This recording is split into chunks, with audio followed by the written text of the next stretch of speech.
મહાભારત અંક 32।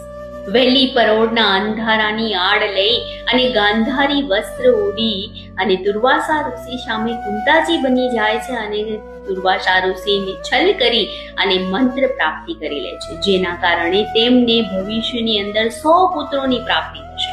આ વાતની જાણ જ્યારે દુર્વાસા ઋષિને ધ્યાનમાં બેસે છે અને ખબર પડે છે એટલે તે કુંતાજીને 5 મંત્રો આપે છે। પહેલો મંત્ર જે છે સૂર્યદેવનો, બીજો મંત્ર યમરાજાનો, ત્રીજો મંત્ર વાયુદેવનો, ચોથો મંત્ર ઇન્દ્રદેવનો અને 5મો મંત્ર અશ્વિની કુમારનો, જેનાથી 2 જુડવા બાળકો થશે। એમ ટોટલ 6 બાળક અને 5 મંત્રોની પ્રાપ્તિ કુંતાજીને થાય છે અને કુંતાજીને કહે છે કે આ 5 જે સંતાન છે તે 100નું મૃત્યુનું કારણ બનશે।